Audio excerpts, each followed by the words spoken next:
हे आहे BTV network आणि आपण पाहत आहात चॅनल B, प्रतिबिंब जनमनाचं.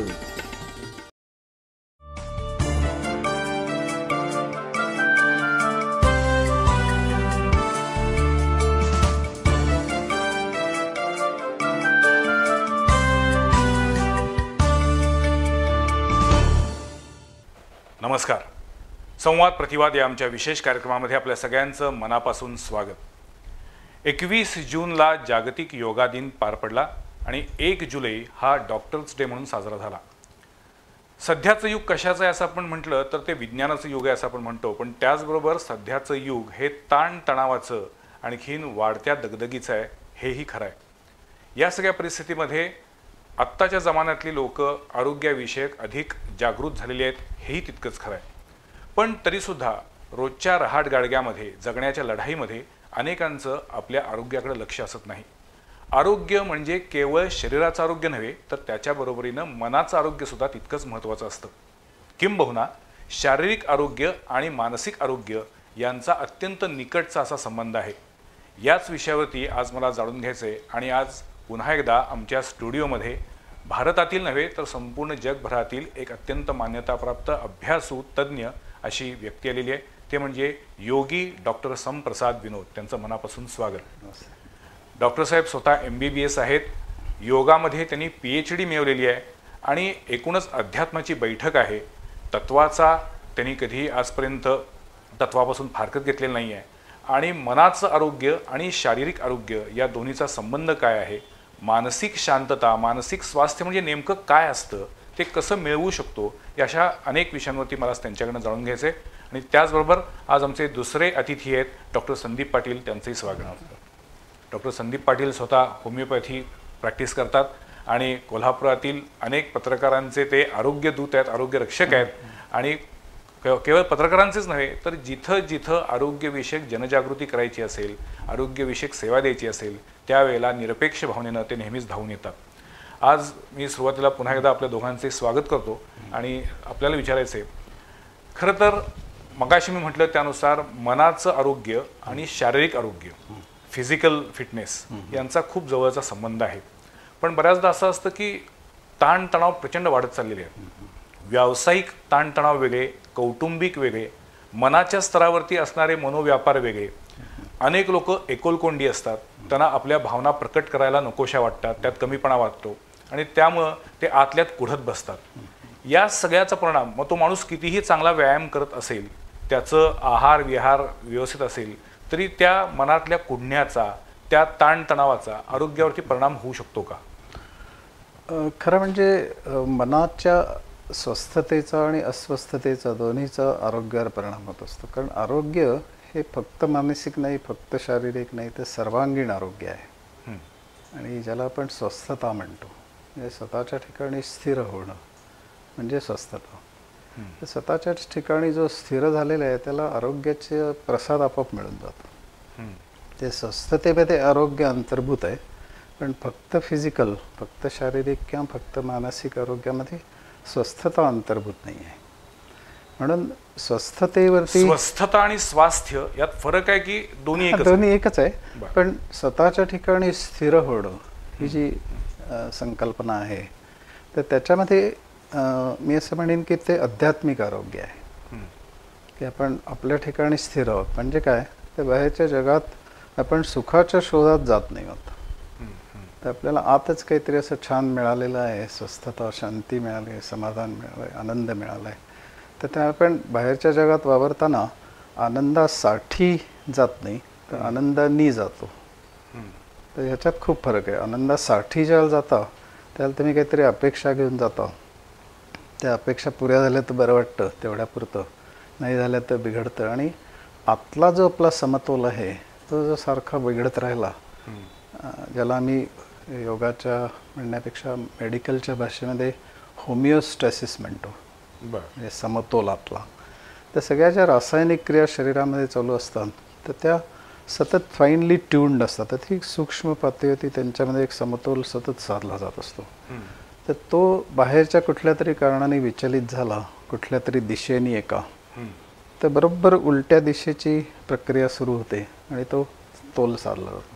उदाहरण द्यायचं झालं तर समजा आपण जिलबीचं जेवण केलं तर रक्तातले साखरेचं प्रमाण वाढतं.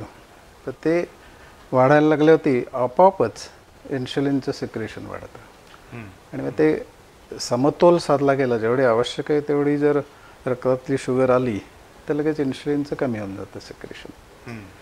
जर समजा साखरेचं प्रमाण कमी झालं तर मग ग्लायकोजिनोलायसिस म्हणतात त्याला, ते सुरू होतं. म्हणजे जे साठवलेली साखर असते ती विरघळवली जाते आणि ते रक्तातलं साखरेचं प्रमाण वाढलं जातं. त्याच्यासाठी वेगळे तुम्ही आता जे सांगितलं हे सगळ्या शारीरिक क्रिया आहेत. म्हणजे तुम्ही MBBS आहात, म्हणजे ॲलोपॅथीचा तुम्ही अभ्यास केला आहे आणि योगा हे आपलं थोडंसं तत्वज्ञान बेस, आध्यात्मिक बेस आहे. हां, पण मी जे म्हणतोय तसं म्हणतोय की ती जी स्वस्थता आहे, ज्याला संपूर्ण आरोग्य आपण म्हणूया, तर ती स्वस्थता ही वेळोवेळी बिघडत राहणारच आहे. फक्त योगाने साध्य काय होतं, जर तुम्ही योग्य प्रकारे योगाचा अभ्यास करत असाल, म्हणजे योग्य प्रकारे याचा अर्थ असा की शरीर आणि मन या दोन्ही पातळीवरती तुम्ही योगाचा अभ्यास करत असाल. फक्त शारीरिक योगासन करणं म्हणजे योगा नव्हे. नाही, योगासन करणं हे उपयुक्त आहे, त्यांनी शारीरिक आरोग्य नक्की मिळेल. पण जर तुम्ही योगाची जी तत्वज्ञान आहे, त्यातले जे संकल्पना आहेत, त्या जर तुम्ही छान समजून घेतल्या आणि त्या जर योगासनं करताना त्या प्रत्यक्षात आणल्या तर त्यांनी तुम्हाला शरीर आणि मनाच्या एकरूपतेची प्रचिती यायला लागते. आता शरीर आणि मनाची एकरूपता आपण निर्माण करू शकत नाही, ती असतेच. ती फक्त आपल्याला डिस्कवर करायची असते, शोधायची असते. आणि ती जर शोधायची असेल तर आपल्याला नुसतंच व्यायाम म्हणून असणं केली तर ते शक्य होत नाही. पण ती करण्याची क्रिया जर आपली योग्य असेल, आसनं जर आपण स्थिरता, सुखदता, सहजता म्हणजे अनंत समापत्ती असे त्याचे निकष आहेत. स्थिर आहोत आपण, म्हणजे आपला तोल जाणार नाही अशी स्थिती आहे, सुखकारक स्थिती आहे. म्हणजे आत्ता आपण इथे बसलो आहे तर आपण जर आरामशीर बसलेले असलो, आपलं तोल जाणार नसेल, तर हे दोन निकष आपण पुरे केले आणि सहजपणे बसलो आहे. असं काही त्याच्यामध्ये ताणतणाव अनावश्यक कुठे शरीरात नाही आहे. तर आपण आसन हे योग्य प्रकारे करतो आहे असं म्हणता येईल. नाही, त्या 3 गरजा आपण भागवल्या. आणि अनंत समापत्ती म्हणजे ती सूक्ष्म आहे थोडी, ती साधनेने शक्य होतं. पण त्याच्यातलं अगदी संक्षेपाने सांगायचं झालं तर आपल्यातलं जे अनंततेचा अंश आहे त्याच्या अस्तित्वाची जर आपल्याला प्रचिती आली तर मी मगाशी जे म्हणलो की स्वस्थता जी आहे ती त्यामुळे येते. आपल्याला काय आहे, सध्याच्या काळामध्ये एवढे ताणतणाव वाढलेले आहेत, चिंता वाढलेली आहे, सतत कशा ना कशाचं दडपण असतं आणि एक सतत स्पर्धा आहे, माणूस असुरक्षित आहे. अशा सगळ्या परिस्थितीमध्ये तुम्ही सांगताय त्या स्थितीपर्यंत जाऊन पोहोचणं म्हणजे त्याला संत पदावरती जाऊन पोहोचणं, किंवा ज्याला वैराग्य आलेला आहे, जो आता हिमालयात जाऊन संन्यास घेणार आहे असं म्हणतात, अशा पद्धतीचं म्हणतात. म्हणजे कॉमन माणूस काय म्हणतो की हे सगळं ऐकायला खूप बरं वाटतं, पण प्रत्यक्षात ते करायचं कसं? नाही, काय होतं माहिती आहे का, की आपण ह्या सगळ्या गोष्टीकडे खूप कठीण आहे असं म्हणूनच सुरुवात केली तर ते कठीणच वाटतं. पण जर आपण साधेपणाने पाहिलं, आणि मी मगाशी बोलत होतो संदीप डॉक्टरांशी की कुठलाही अभ्यास, कुठल्याही विषयाचा हा एक धवडगा अभ्यास करणं अशी एक पद्धत असते आणि स्मार्ट अभ्यास करणं असतं. तर योगाचा सुद्धा स्मार्ट अभ्यास केला पाहिजे. म्हणजे कसं की आसनं तीच आहेत पण करण्याची पद्धत वेगळी आहे, त्याचे परिणामही वेगळे आहेत. कारण तुम्हाला शरीर आणि मनाच्या एकरूपतेची जर ॲक्च्युअल प्रचिती आली तर तुमचं सगळं आयुष्य बदलून जातं. योगाचा इतिहास काय, म्हणजे किती वर्ष जुना आहे असं तुम्हाला वाटतं? 5,000-1,000 वर्षांपूर्वी याची निर्मिती झाली. याची काही लिखित टेक्स्ट बुक अशी काही आहे? आहेत ना, हठयोग प्रदीपिका म्हणून आहे स्वात्मारामांचं, घेरंड संहिता म्हणून आहे. नंतर मी जे म्हणतोय तात्विक विवेचन, ज्याच्यामध्ये ते पतंजली योग दर्शन आहे. इथे पतंजली म्हणजे महर्षी पतंजली त्यांनी त्याचं संकलन केलेलं आहे आणि ते द्रष्टे होते. त्या दर्शनातनं त्यांना ते उत्स्फूर्तपणे प्रकट झालेलं असं ते वाङ्मय आहे, बसून लिहिलेलं नाही आहे, प्रकट झालेलं आहे. तर त्याची उपयुक्तता ही कालातीत आहे. तर ते हे मी जेव्हा म्हणतो असं कालातीत आहे तर ते मानायची गरज नसते, ते समजून घेण्याची गरज असते, प्रयोग करून समजून घेण्याची गरज असते. प्रयोग केल्यानंतर आपल्या काही चुका झाल्या, काही कळलं नाही, ते क्लॅरिटी घ्यायची गरज असते. आणि क्लॅरिटी आली, संकल्पनात्मक स्पष्टता जर आली तर आपली जी साधना असते ती अधिक चांगली होते. आणि जेवढं आपल्याला वाटतं तितकं काही ते साधना कठीण नाही आहे, पण त्याला काय आहे की अगदी संतत्वाकडे तुम्ही जाल न जाल किंवा ह्या जन्मात पुढच्या जन्मात किंवा जे काही त्याला वेळ लागेल तो लागेल, पण राईट ट्रॅकवर तर असायला पाहिजे. त्याचा एक कण जरी आपल्याला समजला तरी आयुष्य जर बदलून जाणार असेल आणि आपल्या आयुष्यात आमूलाग्र बदल आणि नंतर सारखी त्याची जाणीव ठेवावी लागत नसेल, म्हणजे कसं आहे की मनशांती आपल्याला प्राप्त करून घ्यायची असेल तर आपण काहीतरी समजा एखादा उपचार म्हणून काहीतरी केलं, देवाला गेलो, जप केला, असं काहीतरी म्हणलं आपण काहीतरी स्वतःशी, तर त्यांनी थोडा वेळ मिळेल शांती, पण ते वारंवार मिळवत राहावी लागेल. पण जर दृष्टी मिळाली तर आपलं कायमच ती अवस्था टिकून राहायला लागेल. म्हणून माझ्या म्हणण्याचं तात्पर्य काय आहे की आपण शरीर आणि मनाचं जो आरोग्य आपल्याला चांगल्या प्रकारे सध्याच्या काळात सुद्धा प्राप्त करून द्यायचं असेल, ते एवढं गडबडून जायचं कारण नाही, पण ते शिकत असताना त्याला एक 7-8 दिवस, 10 दिवस, महिनाभर पण क्वालिटी टाईम दिला आणि त्याच्यातलं जे काही संकल्पनात्मक स्पष्टता आहे ती छान करून घेतली आणि त्यानुसार आपण साधना सुरू केली. योगाकडे व्यायाम म्हणून पाहिलंच नाही किंवा उपचार म्हणून पाहिलंच नाही. नाही, एक्झॅक्टली मला आता ह्याच विषयावरती विचारायचं होतं की आरोग्य म्हटलं की 2 प्रकारच्या गोष्टी कॉमन माणसाच्या मनात असतात. एक तर आजार होऊ नये म्हणून करावयाचे उपाय किंवा खबरदारी, आणि आजार झाल्यानंतर म्हणजे मला हार्ट अटॅक येऊन गेलेला आहे, आता मी काय केलं पाहिजे, मला कॅन्सरची लागण झाली आहे असे रिपोर्ट्स आले आहेत, मी काय केलं पाहिजे, मला वारंवार ताप येतोय, मला खोकला येतोय. अशाच वेळेला माणूस अधिक स्वतःच्या आरोग्याबद्दल कॉन्शियस होतो जेव्हा त्याला झटका बसतो त्यावेळी.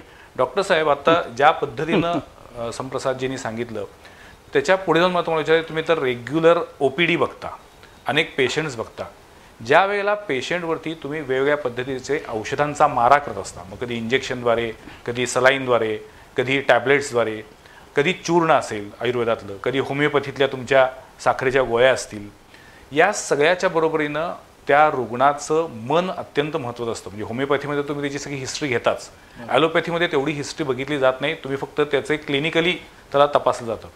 अशा वेळेला मनाचा आणि त्या औषधांचा परस्पर संबंध येतो असं मला वाटतं का? नक्कीच. आता म्हणजे ह्याच्यात मनाबरोबर एक विश्वास जो आहे तो तर असलाच पाहिजे. तो अतिशय डॉक्टरांबद्दलचा विश्वास असला पाहिजे आणि स्वतःबद्दल पण विश्वास की मला यातनं बाहेर पडायचं. सरांनी सांगितल्याप्रमाणे त्याच्यात पण खूप चंचलता आलेली आहे. म्हणजे पेशंट पण बघताना डॉक्टरकडे बऱ्याच त्याचे अनेक कारण आहेत, तो आजचा आपला मुद्दा नाही आहे. आपण त्या विषयावर बोलवतो एकदा यापूर्वीच पण मला असं वाटतं की कोणतेही डॉक्टर हे आपल्या पेशंटला वाचवण्याच्या दृष्टीनेच प्रयत्न करत असतात. 100% पेशंट बरा झाला तरच ते इतर डॉक्टरचे ते आद्य कर्तव्य आहे. बरोबर. तशी पहिल्यांदा ओथ घेतलेली असते, म्हणजे तशी घेतली. हे सेवाभावी पद्धतीनंच वैद्यक क्षेत्र चालत आलेलं आहे.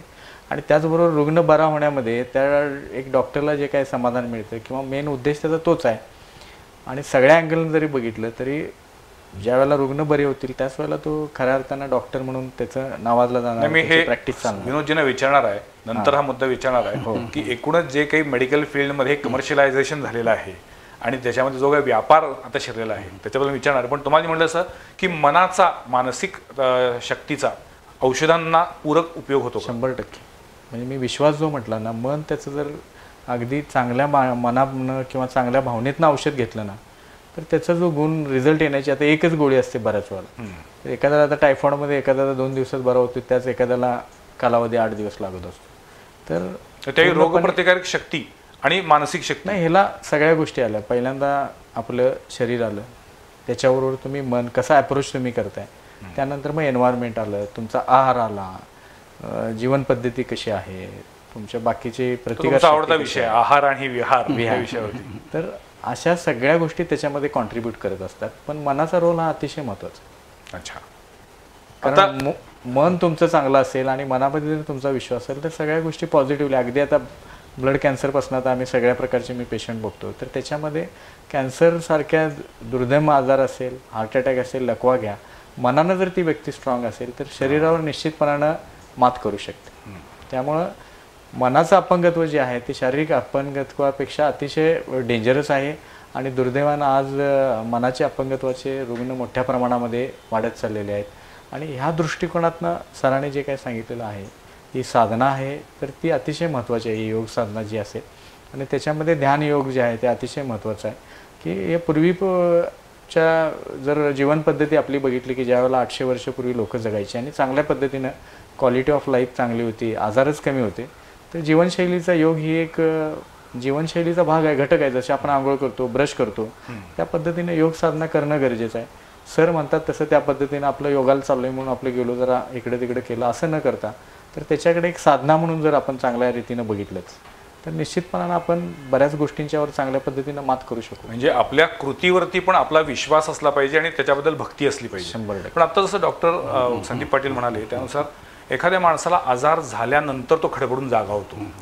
अशा वेळेला योग साधना त्याला मदत करते का? म्हणजे वयाच्या कोणत्याही टप्प्यावरती योग साधना सुरू करता येते का? आणि त्याला जर त्याच्यातला तुम्ही म्हणताय तसा अर्थ तसं स्वास्थ्य मिळवायचं असेल तर किती कालावधी लागू शकतो शिकण्यासाठी? हा, एक अगदी महत्त्वाची गोष्ट अशी लक्षात ठेवायला पाहिजे योग साधनेच्या बाबतीत, की योग साधनाची त्याची निर्मिती झाली तर ती आरोग्यासाठी झालीच नाही. बरं. प्राधान्याने आध्यात्मिक विकासासाठी झाली. आणि मला जर साधना करायची असेल दीर्घकाल आणि मला तो आतला आनंद मिळायला लागला तर तो मला दीर्घकाळ घेता यावा, याच्यासाठी माझं आरोग्य चांगलं असलं पाहिजे. आता ही दृष्टी वेगळी आहे, फारच वेगळी आहे. फास्टफूडच्या जमान्यामध्ये आणखीन सगळ्या शॉर्ट्स आणि सगळ्या मॉड फॅशनच्या नावाखाली जगणाऱ्यांना हे अशा पद्धतीचं अध्यात्म असतं हेच आधी मुळात माहीत नाहीये. नाही, मुख्य काय माहिती आहे का, की त्याच्याविषयी गैरसमज खूप आहेत.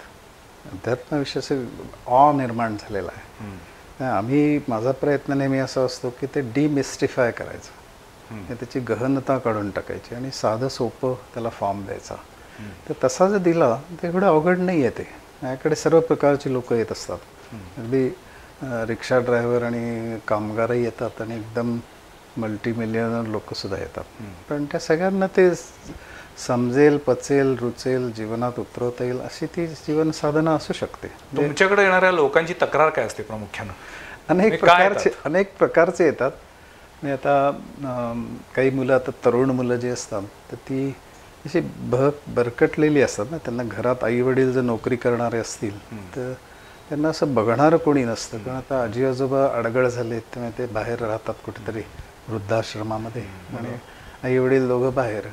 सुसंवादच नाही. आणि कामावर आली तर मुलांना ते कुलूपच पाहायला मिळतं. मग तिथे किल्ली ठेवलेली असते, मग ते उघडून आत गेले ते काहीतरी बघत बसतात मोबाईलवर किंवा टी व्हीवर. सॉरी, टी व्हीवरचं आहे नाही, खरं पण वस्तुस्थिती आहे. नाही म्हणजे प्रत्येक ह्याचे दोन्ही प्लस मायनस असे बाजू आहेतच त्याच्या. हा, म्हणजे माझ्या सांगण्याचं येतो असा की त्यांना गाईड करणारं असं कोणी राहिलेलं समजून नसतं. घेणारं, आधार भरकटलेली असतात. त्यामुळे त्या मुलांमध्ये, पौगंडावस्थेतल्या मुलांमध्ये हल्ली हस्तमैथुनाचं प्रमाण खूप वाढलं आहे. आणि ते पॉर्न सगळं ते पाहत असतात. आणि त्यातली काही माझ्याकडे ज्याला येतात त्याला मी त्यांना समजावून सांगत असतो. म्हणजे मला काय वाटतं की नातं जर करेक्ट असेल, ज्या पेशंटला तुम्हाला काही एखादी गोष्ट समजावून सांगायची आहे तर ते नातं करेक्ट असेल तर ते कळतं त्याला. अगदी लहानातल्या लहान मुलापासून मोठ्यातल्या मोठ्या माणसापर्यंत कळू शकतं. तर आता अशा ह्याला म्हणजे नातं दुसऱ्याशी आपलं कधी चांगलं येईल? आपलं आपल्याशी जर चांगलं असेल तर दुसऱ्याशी चांगलं असेल. आणि आपलं आपल्याशी नातं चांगलं निर्माण करणं म्हणजे खरं अध्यात्म आहे. अच्छा, म्हणजे स्वतःची ओळख स्वतःला असली पाहिजे. हे स्वचं ते अध्ययन आहे की माझा जो अहम आहे, माझा जो अहंकार आहे त्याचा मी एकीकडे अभ्यास करेन. आणि तो अभ्यास करता करता त्याचे जे आविष्कार आहेत त्याच्यातनं माझ्या आयुष्यात कसं दुःख निर्माण होतं आहे, समस्या कशा निर्माण. पण म्हणजे मग तुमच्याकडे येणारा पेशंट नंतर साधक म्हणून बाहेर पडतो? म्हणजे त्यांच्याशी माझं बोलणं झालं, त्यांचं सगळं समजून घेतलं काय त्यांना, की मी त्यांना असंच सांगतो की आता तुमची जी काही अडचण आहे ती मला समजली आहे. आता तुमच्यासाठी आपण इंडिव्हिज्युअलाइज सगळं शिकवूया, माझं पूर्ण लक्ष असेल तुमच्याकडे. पण त्यावेळी त्यांना औषधं पण देता का काही? नाही, टिपिकल द्यावीच लागत नाहीत कारण ते फाईल्स घेऊनच आलेले असतात. औषधं ऑलरेडी बरीच चालू असतात त्यांची. बरं. तर मी त्यांना असं सांगतो की तुम्ही आता फक्त योगाचा अभ्यास म्हणून करा आणि तुम्हाला आरोग्याचा प्रसाद आपोआप मिळून जाईल. त्याच्यासाठी तुम्हाला वेगळं काही करायची गरज नाही. आणि असं मग ते रिपोर्ट करतात नंतर काही. पण हे या नव्या पिढीच्या तरुण मुलांना पटतं? अगदी. आता हे हस्तमैथुनाचं सांगितलं ना तर त्यांना ते व्यवस्थित समजावून सांगितलं. म्हणजे त्यांना पेरेंटल जी गरज असते त्यांची तर ती जर भागवली. त्यांना कसं असतं कोणी ते आपला मित्र असावा जो जवळ बसून आपल्याला समजावून सांगतोय त्याचं, तर त्याला खूप रिसेप्टिव्ह असतात ते. अच्छा. तर त्यांना फक्त मल्टीमिलियरच्या बद्दल अनुभव त्यांचे काय प्रॉब्लेम्स? त्यांचे प्रॉब्लेम्स त्याचं स्वरूप वेगळं असतं. पण मी असं त्यांना मध्ये एक माझ्याकडे गंमत म्हणून सांगतो की एक ह्याचा माणूस आला होता शेअर मार्केटमध्ये काम करणारा. तर मी त्याला असं सांगत होतो की तुला जर आत्मसमतोल साधला गेला आणि तू शेअर्सचा अभ्यास करताना कशात इन्व्हेस्ट करायची, कशात नाही करायची, कुठलं विकायचं, कुठलं घ्यायचं, हे जे आहे हा अभ्यास, तर हा सुद्धा जो आतला समतोल साधला तर तुला हे सोपं जाईल जास्त निर्णय घेणं.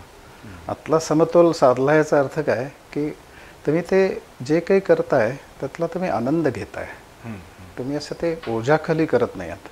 आणि मग अशी जे आपण म्हणत होतो की घाई गडबडीचं जीवन असतं, मग काय करायचं, तर थोडे दिवस काढून ह्याच्या बेसिक्स समजून घेतले योगाचे, साधना म्हणून ती कशी करायची हे समजून घेतलं, त्याला क्वालिटी टाईम दिला आणि ते जर समजून घेतलं तर जीवनात उतरवणं एवढं भयंकर अवघड नाही आहे ते.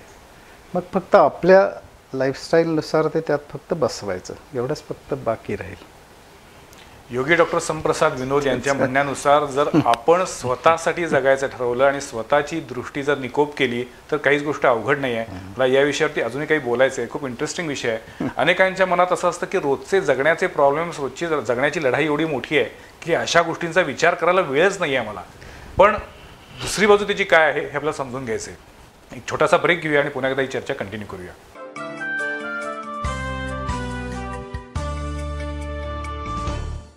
परवडणाऱ्या दरात राहायला या स्वतःच्या घरात. तुमचं गृहस्वप्न साकारण्यासाठी पूजा बिल्डर्स अँड डेव्हलपर्स निर्मित पूजा प्रिया पार्क. कोल्हापूर शहरालगत उजगाव इथं घाटगे पाटील इंडस्ट्रीज समोर साकारलेल्या पूजा प्रिया पार्कमध्ये आहेत 1 रूम किचन, 1 आणि 2 BHK रेडी पोझिशन फ्लॅट्स. किंमत कमी पण बांधकाम आणि सर्वोत्तम सोयी सुविधांची हमी. अमेनिटीजमध्ये तडजोड नाही की फ्लॅट कधी मिळणार याची चिंता नाही. आजच पूजाप्रिया पार्कला भेट द्या. मनाजोगं हक्काचं घर निवडून राहायला या. संपर्क Pujapriya developers private limited. Phone 0231 232 8299, mobile 94 220 43 745.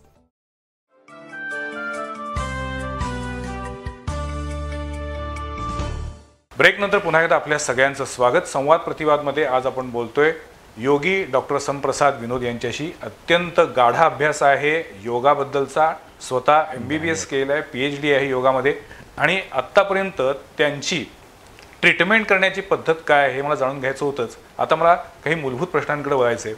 पहिली गोष्ट म्हणजे तुम्ही हा भगवा ड्रेस का घालता? योगी आणि भगवा ड्रेस यांचं काही पारंपरिक नातं आहे म्हणून का? मला काय वाटतं, मी त्याच्याकडे असं बघतो की हा भगवा ड्रेस जोपर्यंत मी बाहेर घालतोय आणि आत घालत नाही आहे, ती माझी ओळख निर्माण करत नाही आणि त्यात मी अडकून पडत नाही सायकोलॉजिकली, तोपर्यंत काही बिघडत नाही.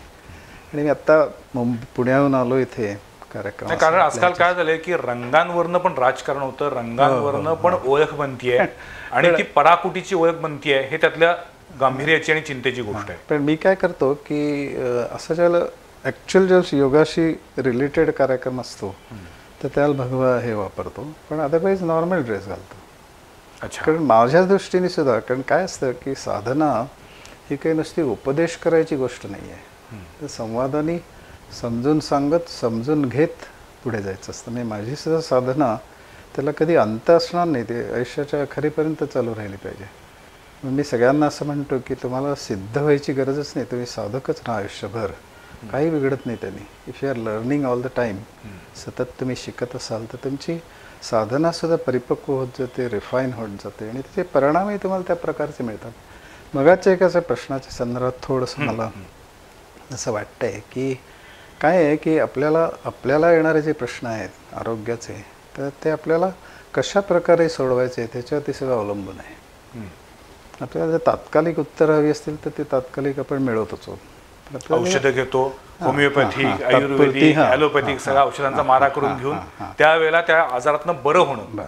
पण बरं होणं हा शब्द मोठा डेंजरस आहे. तसं बरं होणं याच्यापेक्षा मी असं म्हणेन की आपल्याला जर लॉंग टर्म उत्तर हवं असेल, म्हणजे मला काहीतरी डोकं दुखलं समजा, तात्पुरतं उत्तर मी घ्यायचं नाही असं नाही म्हणते मी, पण तात्पुरतं घेतल्यानंतर मी त्याचा अभ्यास केला पाहिजे की काय होतं आहे माझ्या, काय जीवनातले दोष आहेत माझ्या, कशामुळे होतं आहे. आणि मला जीवनदृष्टी जर त्यामुळे बदलायला त्या डोकेदुखीची मदत झाली तर त्या डोकेदुखीनंतर मी इष्टापत्ती म्हणलं पाहिजे की बरं झालं आहे आलं, त्यामुळे मी विचाराला प्रवृत्त झालो, मला दृष्टी मिळायला, साधना करायला प्रवृत्त झालो आणि त्यामुळे आता डोकं दुखणं तर थांबलंच, पण त्याच्या बॉडीला कितीतरी अनेक गोष्टी मला साध्य झाल्या. तर तसं मी म्हणतोय की लॉंग टर्म जर हवं असेल, दीर्घकालीन उत्तर हवं असेल, तर उत्तम प्रकारे योग साधना शिकून घेणं काळजीपूर्वक, त्याला क्वालिटी टाईम देणं, आणि नंतर आपली जी जीवनशैली आहे त्याच्यात ती कशी बसवायची हे आपलं आपणच ठरवायचं. असं काही नाही की तुम्ही 2 तास साधना केलं म्हणजे तुम्हाला जास्त लाभ मिळेल आणि 15 मिनटं केली मिळणारच नाही. तर quality is far more important. Quality is far more important than quantity. पण आता काय झालंय की एखादा कारखानदार आहे किंवा एखादा पत्रकारितेच्या क्षेत्रात काम करणार आहे, पोलीस असतील किंवा प्रशासकीय अधिकारी असतील, बऱ्याचदा असं होतं की 24 तासातले 18 तास ड्युटी करावी लागते. म्हणजे पोलीस यंत्रणा असेल, पत्रकारांच्या मध्ये तर इलेक्ट्रॉनिक मीडिया किंवा प्रिंट मीडियामध्ये रोज दुपारी 3 वाजल्यापासून रात्री 12 वाजेपर्यंत टेबलावरनं हलता येत नाही, उठता येत नाही असं काम करणारी लोक आहेत. त्यांच्या दृष्टीनं आहार आणि विहार हे सगळे शब्द जरी ऐकले ते प्रत्यक्षात करूच शकत नाही. म्हणजे रात्री 8च्या आत जेवावं, 9 वाजता 10 वाजता झोपावं, हे सगळं छान ऐकायला बरं वाटतं. प्रत्यक्ष आयुष्यात ते करणं शक्य असत नाही, कारण त्यांचा व्यवसाय, उपजीविका त्यावर अवलंबून असते. अशा वेळेला तुम्ही जे म्हणता त्यानुसार साधना करायची आहे, त्याला तो वेळ देणार कसा, कधी देणार? तर त्यांनी हे ठरवायला पाहिजे ना, मला लॉंग टर्म उत्तर हवं आहे का शॉर्ट टर्म हवं आहे. लॉंग टर्म हवं असेल तर त्यांनी त्याला वेळ काढला पाहिजे, मग 8-10 दिवस शिकण्यासाठी, आणि नंतर आपल्या सिस्टीममध्ये बसवलं. म्हणजे कसं की समजा खूप बिझी असाल तुम्ही आणि तुमचं जेवण काहीतरी अडनिड्या वेळेला होतं आहे, पण तुम्ही जर बेसिक्स क्लिअर असतील की तुम्हाला जेवल्यानंतर 4 तास मध्ये गेले पाहिजेत, थोडंसं पोट रिकाम असण्याच्या दृष्टीने, तुम्ही थोडं लाईट खाल्लेलं असेल तर 2-2.5 तास गेले पाहिजेत. काहीतरी चहा पाणी, कॉफी, पाणी प्यायलेलं असेल तर त्यानंतर 1/2-पाऊण तास गेला पाहिजे झोपण्यासाठी. नाही, आसनं करा, साधनेसाठी.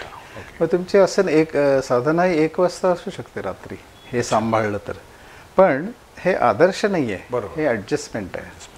पण जर तुम्हाला साधनेची गोडी लागली तर तुमच्याशी असणारं नातं जर बदललं तर तुमचं जगाशी असणारं नातं बदलतं, आणि ते जर बदललं तर सगळंच बदलून जातं. दृष्टीच बदलली की सगळंच बदललं ना.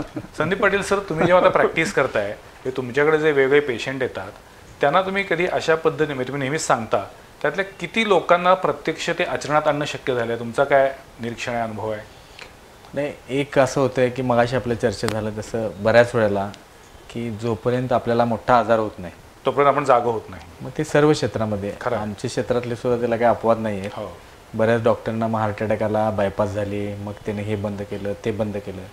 हे माणसाचा जर स्वभाव एकंदरीत असा झालेला आहे की काय तर ठेच लागल्याशिवाय माणूस शाना होत नाही, जी जुनी म्हण आहे त्या पद्धतीनं बऱ्याच वेळेला एखादा आजार झाल्यानंतर मग त्यातनं मग एक्सरसाइजच्या मागं, मग बाकीच्या गोष्टीकडं, असे मेजॉरिटी लोकांचं होतं.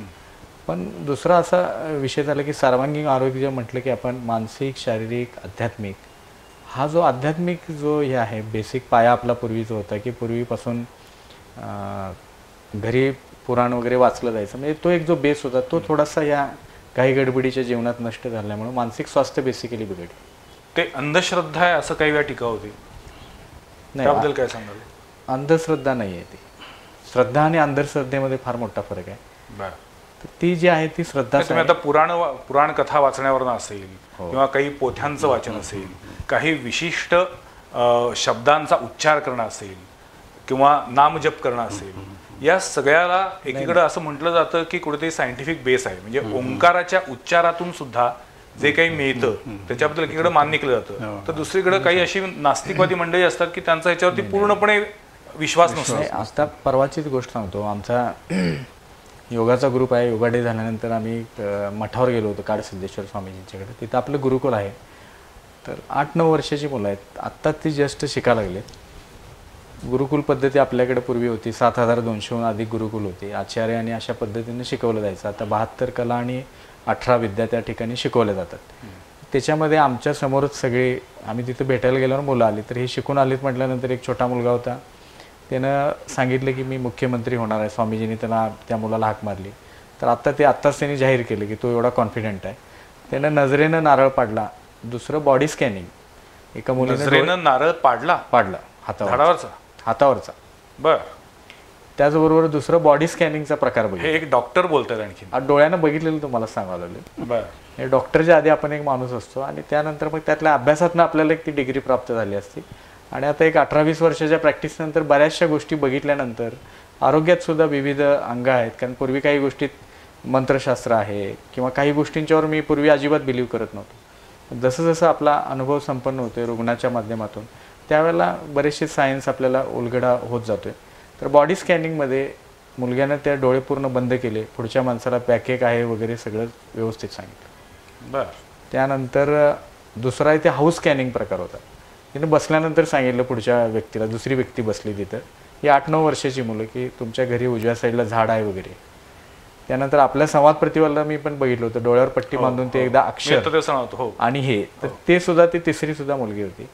तर पूर्वी आता संजयला ती दृष्टी दिसली, पुढचं वगैरे जे दिसलं ना, ह्याचा आणि त्याचं कुठेतरी आत्ताच्या ह्याच्यात सुद्धा त्याला सायंटिफिक बेस, कुठेतरी सायन्सचा बेस हा निश्चितपणा नाही. आणि भारताकडे जर तुमचं असं म्हणणं आहे की आध्यात्मिक शक्ती जर आपण वाढवली निश्चित तर नक्कीच त्याचा आरोग्यावरती सकारात्मक परिणाम होतोच. प्रश्नच पण मला सगळ्यात आता कॉमन लोकांच्या मनातला प्रश्न विचारायचा आहे, आजारपणामध्ये नशिबाचा भाग किती असतो? मला असं वाटतं की कारण मी कसलंही व्यसन केलेलं नाही आहे. सुपारीच्या खांडाचं त्याला व्यसन नव्हतं, मांसाहार नाही, मद्यपान नाही, काहीही नाही, उत्तम व्यायाम, सगळी अतिशय चांगली फॅमिली हिस्ट्री, तरी सुद्धा अचानक हार्ट अटॅक येतो, तरी सुद्धा अचानक एखाद्याला कॅन्सर डिटेक्ट होतो. हे कशामुळं? मग त्याचं नशीब होतं, त्याचं प्राक्तन होतं, प्रारब्ध होतं म्हणून सोडून द्यायचं? नाही, त्याची 2 कारणं असू शकतात. एक म्हणजे जेनेटिक, की जेनेटिकली त्याच्याकडे ते सगळे रोग ट्रान्समिट होऊ शकतात. आणि दुसरं असं, आपण काही जरी म्हणलं तरी सुद्धा आत्ता मी समजा एक 10 कप चहा प्यायला, माझ्याकडनं हे कर्म घडलं 10 कप चहा पिण्याचं, तर दुसऱ्या दिवशी मला ॲसिडिटी होणं हे त्याचंच फळ आहे ना. तर तशी कितीतरी कर्म आपण अशी करत असतो, आणि ज्याची आत्ता जी मला फळं मिळत आहेत कर्माची, आत्ता जे मला जाणवते ते म्हणजे पूर्वी काहीतरी केलेल्या कर्माचंच फळ आहे ना ते. पण डॉक्टर साहेब, कर्म हे बऱ्याचदा पाप आणि पुण्यात या 2 मध्ये तोललं जातं. मग अध्यात्म पुन्हा पाप पुण्याशी, नशिबाशी जोडलं जातंच का? नाही, तर दृष्टिकोनच मुळातूनच रिफाईन केला पाहिजे. त्याच्याकडे बघण्याची दृष्टीच चुकीची आहे. हे असं, हे जे म्हणलो ना, जप करणं किंवा हे करणं, हे तात्कालिक उपाय आहेत. पण जपाचं पर्यवसान ज्याला अजपा जपात होतं त्याला तो जप परिपूर्ण होतो, म्हणजे जप आपोआप होणं. अच्छा, ओके. म्हणजे त्याच्यात जपाच्या सहाय्याने काय होतं की एक अवेअरनेस निर्माण होतो, जागृती येते. आणि तुम्ही जर त्याच्या जोडीला स्व अध्ययन करत असाल तर तुम्हाला लक्षात यायला लागतात, तुमच्या विचारांचा तुम्ही अभ्यास करता, त्याच्या मागे दडलेले तुम्ही काय आहात त्याचा अभ्यास करता, त्यातनं तुम्हाला काहीतरी बोध व्हायला लागतो स्वतःविषयी. आणि तुम्ही जसे फ्रेंडली आणि प्लेफुल असाल स्वतःबरोबर, खेळकर आणि मित्रत्वाचं नातं स्वतःशी असेल, तर त्यातनं जो बोध होतो, त्यातनं जी दृष्टी मिळते, त्यांनी सगळं बदलून जातं. तर हे जर मिळालं तर तुम्हाला उत्तम प्रकारचं आरोग्य आपोआप मिळतं. जर तुम्हाला काहीतरी थोडंफार छोटीफार तक्रार आली आरोग्याची, तर ती बरी रिलेटिव्हली लवकर होते. होतच, रोग तुम्हाला होतच नाही असं नाही म्हणता येणार, काहीतरी होणारच आहे. यात जायचं इथून कधी म्हणलं की काहीतरी रोग व्हायलाच पाहिजे, तो इश्यू नाही. पण करेक्ट ॲटिट्यूड असणं हे मला खूप महत्त्वाचं वाटतं. आणि मला आपल्याकडे पाहण्याचं आणि परिस्थितीकडे पाहण्याचं, आपल्या कुटुंबाकडे, आपल्या आजूबाजूच्या सगळे जे निसर्ग आहे त्याच्याकडे पाहण्याची, त्याच्याशी आपलं नातं खूप छान असणं, आपलं आपल्याशी नातं खूप छान असणं, फ्रेंडली आणि प्लेफुल आत्ता म्हणलं तसं. आणि ते जर झालं तर त्याच्यातनं जी दृष्टी मिळते त्याने आपल्याला खरी श्रद्धा काय ते कळतं. कारण श्रद्धा याचा जो अर्थ केला जातो तसा तो अर्थ नाही आहे. माझे वडील महर्षी विनोद असं म्हणायचे की श्रत धा, म्हणजे हे श्रत अधिक धा. तर श्रत हे सतचं रूप आहे. सत म्हणजे असणे, म्हणजे सत्य. तर सत्य धारण करण्याची शक्ती म्हणजे श्रद्धा, असं ते म्हणायचे. अच्छा. तर जर सत्य धारण करायची, श्रद्धेची खूप चांगली व्याख्या सांगितली. तर ज्याला सत्य कळलं आणि ज्यांनी ते धारण केलं तर ते अंध कसं असेल? मला कळलं जर सत्य आणि ते जर मी माझ्या जीवनात उतरवलं म्हणजे मी ते श्रद्धेने जगायला लागलो. आपण जे म्हणतो ना ते विश्वास म्हणतो. तर मला काय वाटतं की कुठलीही गोष्ट करायची, आता संदीपकडे डॉक्टर आला, एखादा पेशंट आला, डॉक्टरही पेशंट असतात हल्ली, पण एखादा पेशंट आला तर त्यांनी त्याच्यावरती श्रद्धा ठेवणं याच्यापेक्षा विश्वास ठेवला सुरुवातीला. आणि असं आपण दैनंदिन व्यवहारातही पाहतो की तात्पुरता विश्वास ठेवायचा आपल्याला गुण आला की तो पक्का विश्वास झाला, बरोबर. आणि वारंवार गुण आला श्रद्धेमध्ये रूपांतर होते. श्रद्धेत रूपांतर, कारण ते सत्य झालं माझ्या दृष्टीने की आणि त्या प्रोसेस पर्यंत जाण्यातच आता मोठा प्रॉब्लेम येतोय. रुग्ण आणखीन डॉक्टर यांच्यामध्ये विसंवाद वाढतोय. याचं कारण तो विश्वास नाही, ती श्रद्धा नाही. हा खरा त्यातला एक बेसिक हर्डल आहे तो. आणि त्याला जो एक क्वालिटी टाइम द्यावा लागतो. पेशंट आल्यावरती उरका पाडण्यासारखी मी काहीतरी त्याला औषधं लिहून दिली तर त्याला ते नातंच निर्माण होत नाही. नात्याला सुद्धा वेळ द्यावा लागतो.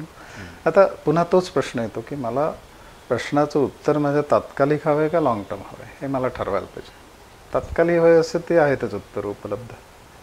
पण मला असं वाटतं एकूण सगळं तुमचं बोलणं ऐकल्यानंतर की तुमच्यातल्या MBBS डॉक्टरवरती साधक योग्यानं आता विजय मिळवलेला आहे.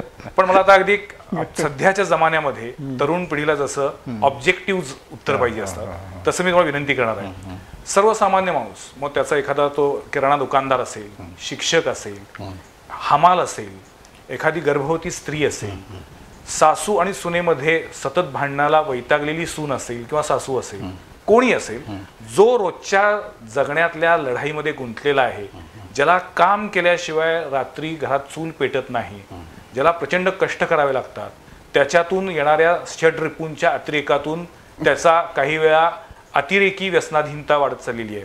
अशा सगळ्या क्षेत्रातल्या किंवा अशा सगळ्या लोकांसाठी मी हा प्रश्न विचारतोय की काय 5 गोष्टी कराव्यात की ज्या गोष्टी केल्यामुळं त्याच्या दैनंदिन आयुष्यामध्ये पॉझिटिव्ह एनर्जी वाढेल, आरोग्याबद्दलची सकारात्मकता वाढेल. सर्वसामान्य माणसानं काय केलं पाहिजे, सुरुवात कशी केली पाहिजे? माझ्या मते सुरुवात ही आपण आपल्या शेजारी बसून केली पाहिजे. ज्याला उपासनेचा अर्थ असा केला जातो की शेजारी बसणं. तर आपण देवाच्या शेजारी बसतो, इतर माणसांच्या शेजारी बसतो, पण स्वतः शेजारी बसत नाही. आपण स्वतः शेजारी बसतो आणि बसायला लागलो आणि स्वतःला समजून घ्यायला लागलो, ही पहिली गोष्ट करता येईल. नुसतं घोडा अडतं. या जगात सगळी युद्ध चालू आहेत, सगळे षड्रिपू आहेत, ते केवळ अहम, मी कोण आहे माहित नाही, काय माझंच बरोबर आहे, मी काय म्हणते तुला समजत नाही, मला कोणी समजून घेत नाही, माझ्यावरच ही वेळ का आली. पण हे जे आहे ना, म्हणजे माझ्या अहंकाराचे, म्हणजे माझ्या शेजारी बसलो आणि माझा अभ्यास सुरू केला आणि माझ्या असं मोकळ्या मनाने केला, म्हणजे असं पूर्वग्रह काही ठेवले नाही. आणि परखडपणे आत्मपरीक्षण केलं पाहिजे. परखडचा शब्द मला हार्श वाटतो. बर. मित्रत्वाने केलं पाहिजे. बर. आणि परीक्षणही नाही, त्याचं अभ्यासच केला पाहिजे. ते काय स्वरूप आहे मला समजून घ्यायचं आहे. मला उत्सुकता आहे की मी जे म्हणत असतो ते कोण आहे हे मला समजून घ्यायचं आहे. आणि ते समजून घ्यायला बसलो आणि प्लेफुल आणि फ्रेंडली राहिलो तर मलाच अनुभवाने लक्षात येतं की अरे अहंकाराने माझ्या आयुष्यात किती समस्या निर्माण होत आहेत, किती ताण निर्माण होत आहेत, किती दुःख निर्माण होत आहे. ते मला जर समजलं तर त्याला बोध म्हणायचा आणि बोधाने परिवर्तन होईल. म्हणजे स्वतःसाठी इतका तर वेळ काढता येईल की सदा एक 5-10 मिनटं बसायचं आणि स्वतःला समजून घ्यायला सुरुवात करायची, पहिली गोष्ट. दुसरी, जर शक्य असेल तर निसर्गाच्या सान्निध्यात जाऊन निसर्गाशी समरस होणं. एखाद्या बागेत गेलं तर नुसतं पळत सुटायचं नाही, तर झाडाखाली बसायचं आणि त्या झाडाशी आत्मिक पातळीवरती एक एकरूपता अनुभवायची. आता हे मी काय सांगतो, कशासाठी सांगतोय की या सगळ्यांनी, ह्या 2 गोष्टी ज्या आहेत त्यांनी सुद्धा आतून तुम्ही निवळायला लागता, आतून तुमचा ताण कमी व्हायला लागतो. आणि तुम्ही जे म्हणताय की ताणाचं सध्या युग आहे, तर त्याच्यावरची बेसिक सोल्युशन जर काढलं तर पुढचे सगळे प्रश्न आपोआपच कमी होऊन जातात. आता हे 2 गोष्टी झाल्या. नंतर अजून एक असं म्हणता येईल की जी काही आपली परिस्थिती असेल तर त्याचा स्वीकार करणं. स्वीकार करणं याचा अर्थ जस्टिफाय करणं नाही किंवा सेल्फ कॉम्प्लेसंट होणं, आत्मसंतुष्ट होणं नाही किंवा त्याचं समर्थन करणं नाही. तर जसं आहे तसं मी स्वीकारलं स्वतःला, स्वतःच्या परिस्थितीला, आणि त्याच्यातनं मला मार्ग काढायचा आहे. तर तो बुद्धी शाबूत ठेवून विवेकाने कसा काढता येईल याच्यावर भर दिला. म्हणजे नुसतंच मानलं नाही, तर एक्सप्लोरेशन सुरू केलं, शोध घेणं सुरू केलं प्रत्येक गोष्टीचा मुळात जाऊन.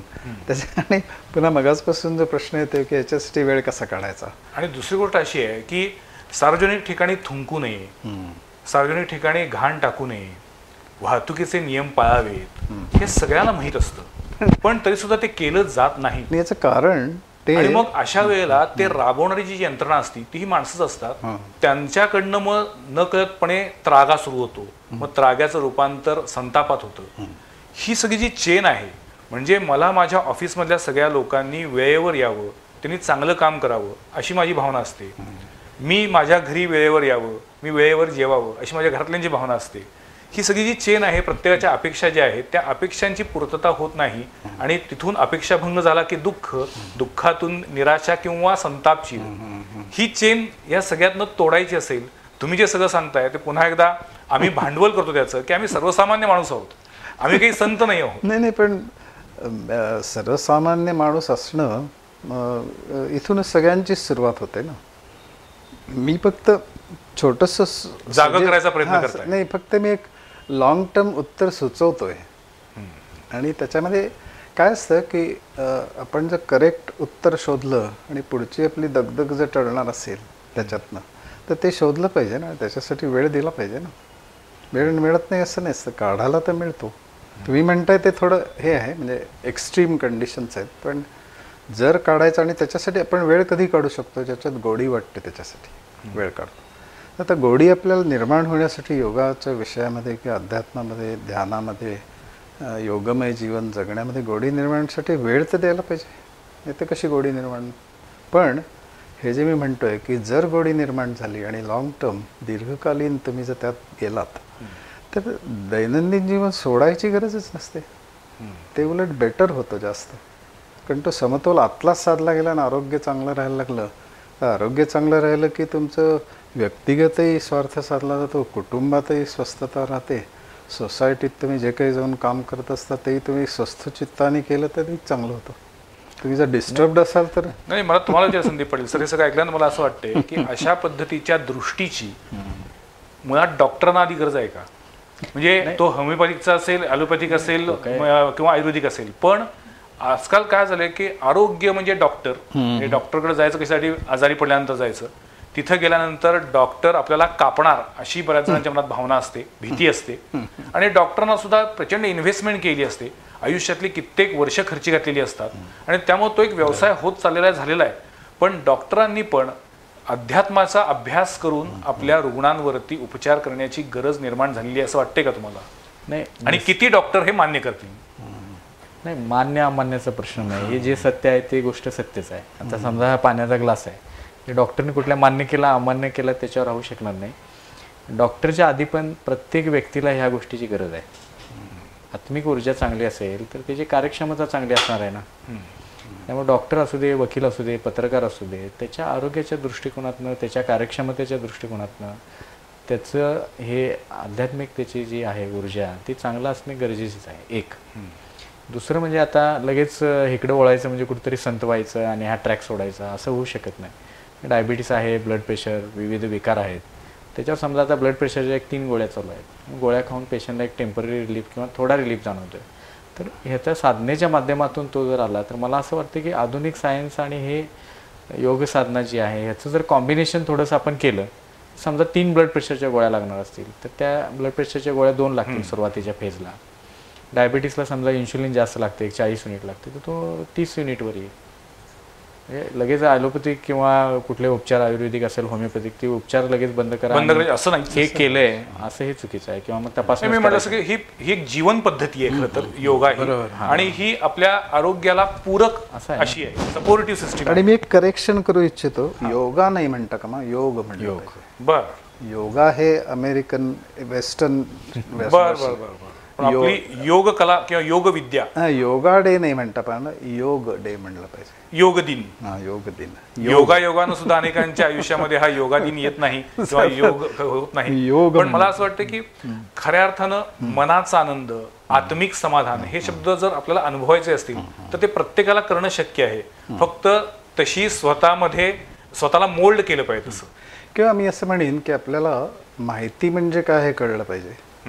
त्या माहितीचं आपण चिंतन, अभ्यास करून, स्व अध्ययन करून त्या माहितीचं ज्ञानात रूपांतरण केलं पाहिजे आणि अनुभूतीने नंतर त्याचं बोधामध्ये रूपांतरण केलं पाहिजे. हे सगळं एका केवळ उच्च मध्यमवर्गीय आणि हाय क्लास असं नाही, सोसायटी पुरतं मर्यादित होते असं वाटत नाही मला अजिबात. जो रस्त्यावरती ढकलगाडी ओढतोय, जो माणूस रात्री उघड्यावरती झोपतोय, झोपडीत राहतोय, जो वेठबिगार म्हणून काम करतोय, जो रोजगार हमी योजनेवरती काम करतोय अशा लोकांपर्यंत या गोष्टी पोहोचतच नाही. नाही, माझ्या मते काय आहे की त्या आपला म्हणजे आम्ही असे कार्यक्रम करायचे, आपल्याला बोलवायचं, कुठेतरी लेक्चर्स होणार, हे सगळं समाजाच्या एका स्तरावरतीच फक्त येऊन थांबलेलं आहे, तिथून ते खाली जातच नाहीये. नाही, मला काय वाटतं की आपला देश या बाबतीत फार समृद्ध आहे. कारण अगदी सामान्यातला सामान्य शेतकरी असेल किंवा एखादा कामगार असेल तर तो दमून भागून घरी आल्यावरती त्याने अध्यात्मासाठी काय करावं याची व्यवस्था आहे. हो, तो भजन करतो, कीर्तन करतो, अगदी त्याने त्याला मनस्वास्थ्य हो, मिळतं. हो. नंतर आता शेतकरी आपला असतो, वारकरी हा वारकरी आहे, वर्षभर किती काही असतं तरी तो नित्य नियमानं, त्या भक्तीनं, त्या श्रद्धेनं तो वारीला, तो एक प्रकारे खरं तर योग आहे. हो, आहे ना, आहे ना. फक्त काय आहे, अप्रोचेस वेगळे आहेत. याच्यामध्ये कसं ते भक्तीने सुरुवात करतात आणि ज्ञानाकडे येतात, आणि जे मी जे म्हणतोय ते ज्ञानाने भक्तीकडे जातो. म्हणजे भक्तीच्या नंतर ज्ञान येतं का ज्ञानोत्तर भक्ती येते, त्याने काही फरक पडत नाही.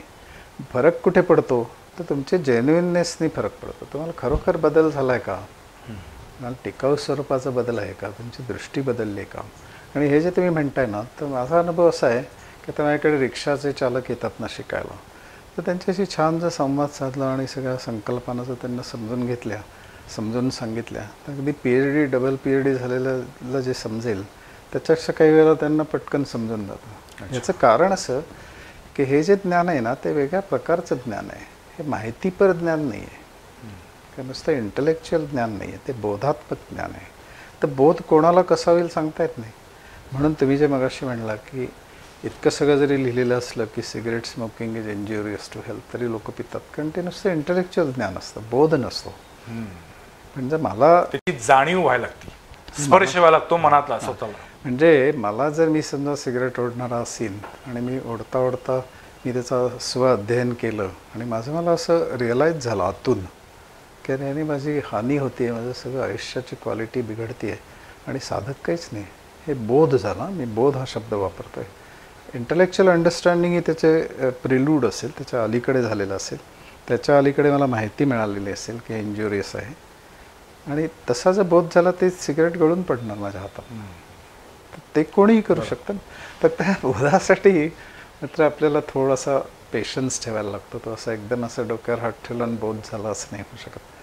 खरं तर या विषयावरती जेवढं बोलेल तेवढं थोडं आहे, कारण अत्यंत गहन असा विचार आहे आणि समप्रसादजी विनोद यांचा प्रचंड गाढा अभ्यास आहे. पण तरी सुद्धा आज त्यांनी वेळ काढून इथं आपल्या स्टुडिओमध्ये आले आणि एका आपल्या रोजच्या जगण्याशी निगडीत अशा विषयावरती साध्या सोप्या शब्दामध्ये मार्गदर्शन केलं. मी म्हटलं तसं की अनेकांना प्रश्न खूप आहेत, विवंचना खूप आहेत, प्रत्येकाच्या काळजीचे स्तर वेगवेगळे आहेत, प्रत्येकाची स्पर्धा, प्रत्येकाची महत्त्वाकांक्षा, या सगळ्यातून आपण नेमकं कुठं चाललेलो आहे हेच बऱ्याचदा आपल्याला सापडत नसतं, समजत नसतं. ते शोध घेण्याची वेळ आलेली आहे आणि म्हणूनच आज शोध आणि बोध दोन्ही घेण्याची वेळ आली आहे. आणि आज या स्टुडिओमध्ये दोन्ही मान्यवर आले आणि या विषयावरती एक दिशा दाखवण्याचा प्रयत्न केला. मी असं म्हणणार नाही की हा एपिसोड बघितला आणि उद्यापासून सगळ्यांच्या आयुष्यामध्ये 180 डिग्रीमध्ये फरक पडला, असं नाही. मनात आणलं तर सुरुवात तरी होईल आणि किमान असंही जगता येतं, अशी दिशा असू शकते. आणि स्वतःच्या मनाची ताकद आपणच ओळखली पाहिजे आणि आपणच आपल्या मनाला जर मोल्ड केलं, जर स्वतःच्या मनावरती विश्वास ठेवला. मला अतिशय आवडलं मगाशी की स्वतःच्या शेजारी उभं राहता आलं पाहिजे, हे अत्यंत महत्त्वाचं आहे. आणि आज या दृष्टीनं या दोन्ही मान्यवरांनी आम्हाला मार्गदर्शन केलं, याबद्दल मी त्यांचे आभार मानतो. पुढच्या सोमवारी पाहायला विसरू नका आणखीन एका विषयावरील चर्चा संवाद प्रतिवादमध्ये.